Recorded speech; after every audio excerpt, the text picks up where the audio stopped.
les épouses. Pourquoi? Pour que vous viviez en tranquillité avec elles. Et il a mis entre vous de l'affection et de la bonté. Il y a en cela des preuves pour des gens qui réfléchissent. Voilà, quand tu te maries, c'est pour vivre en tranquillité.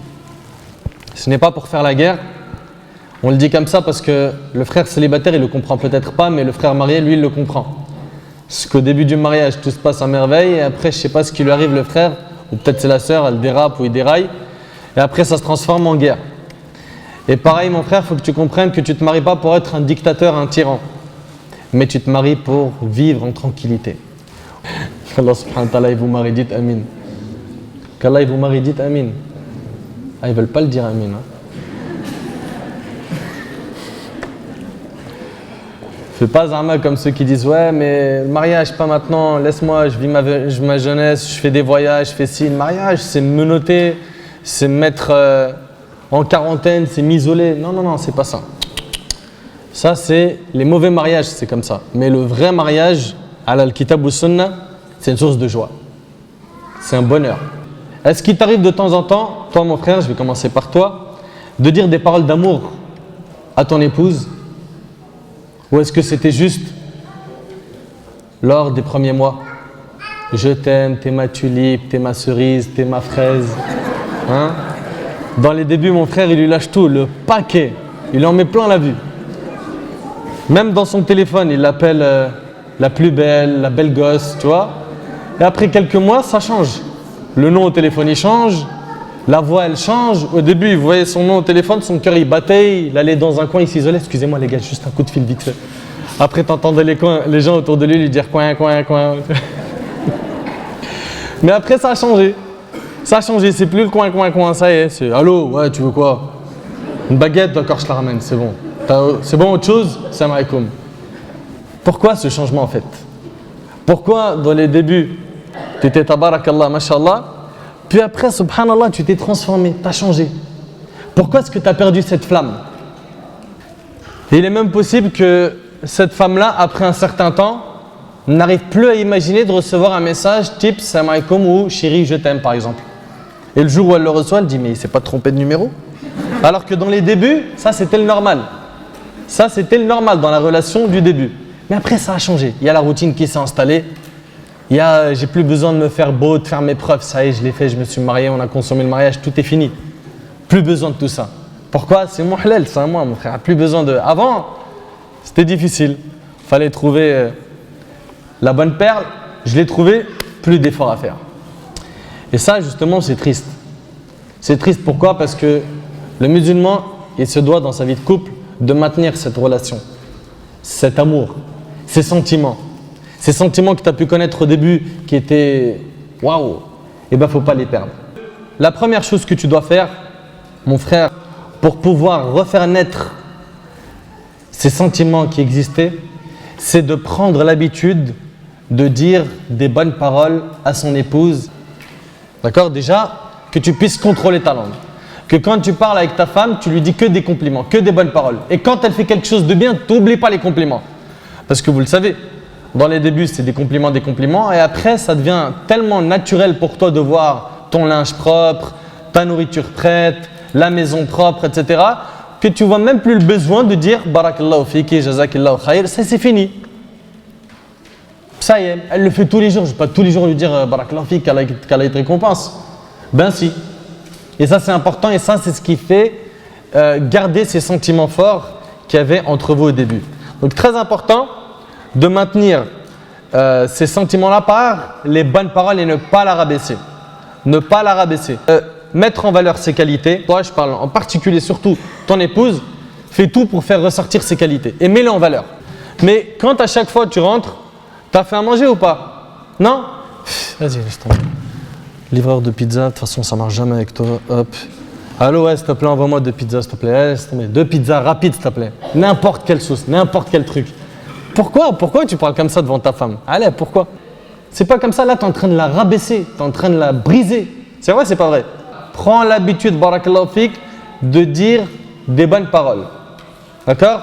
De lui envoyer un message de temps en temps avec, comme j'ai dit tout à l'heure, je t'aime. Une pensée. C'est pour les non-musulmans ça? De dire je t'aime à ta femme. Même le musulman, il le dit à sa femme, subhanallah. Le prophète, alayhi salatu wassalam, on lui pose la question, qui est la personne que tu aimes le plus? Qu'est-ce qu'il a répondu? Aïcha, sans aucune honte, direct. C'est malheureux. C'est malheureux. Oui, mais en fait, le problème, c'est que si je lui dis, j'ai pas de retour. Dis. Il y a des petites choses comme ça qui vont augmenter l'amour que chacun a pour l'autre. Comme quoi? Comme une petite caresse sur les cheveux. Une petite caresse sur les cheveux. D'accord? Le prophète, alayhi salatu wassalam, il lui arrivait de s'allonger sur les genoux de Aïcha radiyallahu anha. Ça, c'est le prophète, alayhi salatu wassalam. Il lui arrivait de s'allonger sur les genoux de Aïcha radiyallahu anha. Ces choses-là, elles renforcent l'amour. Elles renforcent le lien qu'il y a entre l'homme et la femme. Et ça, aujourd'hui, hélas, ça a été délaissé. Ça a été délaissé ou bien certains l'ont fait pendant une période et après, khlas, ça y est, c'est devenu pour la femme. Faire la cuisine, les seules couleurs qu'elle voit dans la maison, c'est les 4 murs de la cuisine. Elle voit rien à part ça toute la journée. Lui, il est avec ses amis et toute la journée, il lui dit, il y a 5 frères qui sont arrivés. Fais un tagine, fais un couscous, fais miskinalek dans la cuisine. Ça, c'est pas une vie. Que elle soit toute la journée à la cuisine pour servir tes amis et toi toute la journée avec tes amis ou dehors, c'est pas une vie. Ou un SMS, une pensée. Ça touche, Wallah al-Azim, ça touche. Mais nous, on est pris dans notre routine. Foulan, il est dans son travail, c'est un robot. Ou elle est dans son travail en mode robot. Et ça y est, il n'y a plus ces petites choses-là qui conservent cette petite flamme. Il faut tout faire pour se retrouver ensemble avec sa femme.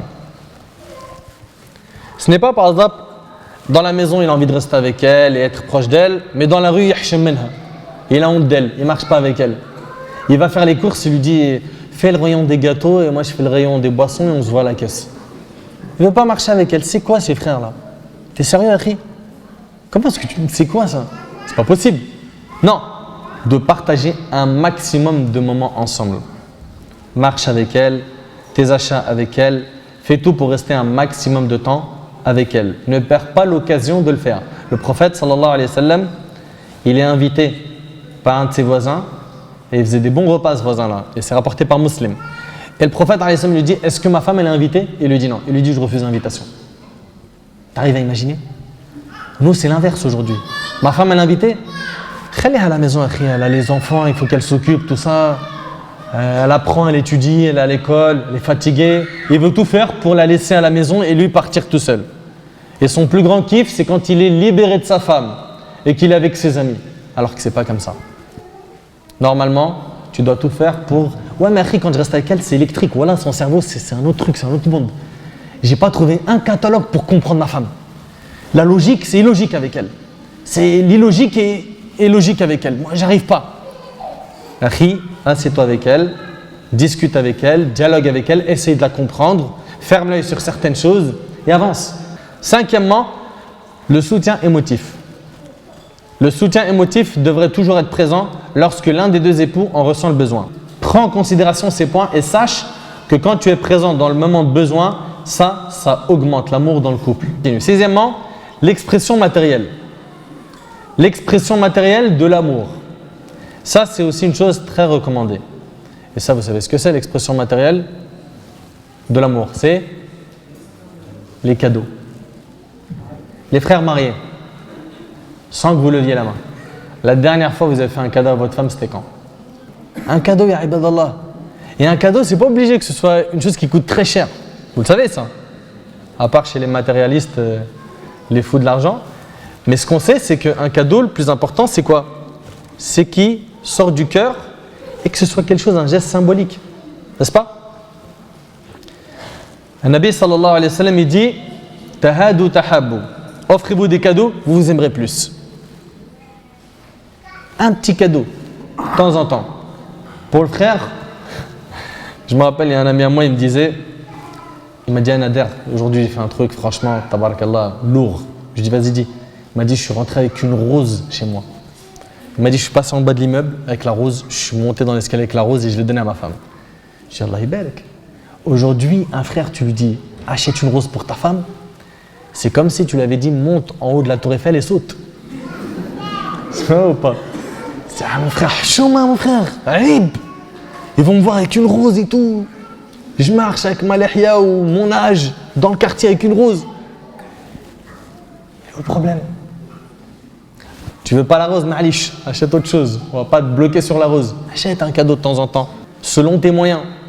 Selon tes moyens. Et attention, si tu as bien les moyens, ne rentre pas dans l'excès, barakallahu fik. D'accord? Attention aux excès. Un cadeau, c'est un effet qui est magique sur le cœur. Ça remplace 1000 paroles. Ça remplace 1000 paroles. Et encore une fois, quand je dis cadeau, ça ne veut pas dire automatiquement quelque chose qui coûte cher. Parmi les choses qui maintiennent la relation dans le couple, c'est d'apprendre à être tolérant l'un envers l'autre. C'est-à-dire de temps en temps fermer les yeux face aux défauts. Qui d'entre nous n'a pas de défaut? Il lève la main. Alors, qui parmi vous n'a pas de défaut? Tout le monde en a, n'est-ce pas? Donc comme toi tu en as, sache que ton épouse en a. Ne pense pas qu'il y a quelqu'un qui a des défauts. Toi, tu es parfait. Il n'y a que moi qui a compris et elle est à côté de la plaque. Il n'y a que moi qui a du cerveau et elle, c'est une attardée mentale. Il faut arrêter de penser comme ça, il faut arrêter. Toi, tu as plein de défauts. Simplement, tu es dans la bulle. Il te faut juste un regard extérieur. Quelqu'un de l'extérieur de la maison, il va te dire, mais c'est pas possible, comment ta femme elle te supporte avec ça? Donc faire très attention à ce point. Il faut savoir aussi une chose, c'est que pour ce qui est des défauts, tu sais, quand tu es chez toi, chez tes parents, les parents ils te supportent. Même si tu es un fatigué de la vie, ils vont te supporter. Pourquoi? Tu es mon fils. La maman, elle te supportera. Tu as gardé dans le ventre 9 mois et elle te supportera. Et toujours à ses yeux, tu seras le petit chouchou, le petit bien-aimé, le chéri. Bien que dans la rue, on n'en peut plus de toi. On n'en peut plus, on se dit, mais lui, il y a le cassos qui arrive, oh, laisse tomber, viens vite. Donc voilà, il va tout faire pourquoi? Pour cacher cette image. Mais le jour du mariage, là, c'est plus tes parents qui ont l'obligation de te supporter. Et là, tu ne peux plus rien cacher à ta femme. Ça devient ton miroir. Elle voit tes défauts matin, midi et soir. Et pareil, pour toi, tu deviens son miroir. Et là, en fait, ce que toi, tu as réussi à cacher aux gens, tu ne pourras pas réussir à le cacher à ta femme. Et c'est là où il y a le clash. Elle va directement mettre le doigt sur ce qui ne va pas. Après, c'est à toi d'être intelligent, de corriger ces défauts-là et de te dire alhamdulillah, j'ai quelqu'un qui m'aide à faire ça.